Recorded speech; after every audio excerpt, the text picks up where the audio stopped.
कोणाचा आवाज जनतेचा नाही दिशातून घुमला राष्ट्रवादी पुन्हा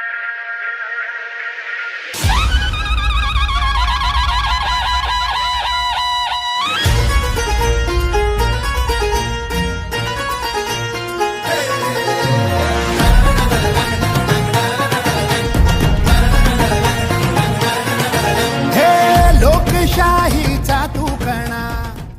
दिल्लीच्या कांठाळ्या बसल्या पाहिजेत आणि गद्दारांच्या कानातून धूर आला पाहिजे. बोला छत्रपती शिवाजी महाराज की जय. ध्यास प्रगतीचा धरला पुन्हा हाती महाराष्ट्र. मला आनंदाची गोष्ट सांगतो की कोल्हापूरच्या 10 आमदारांना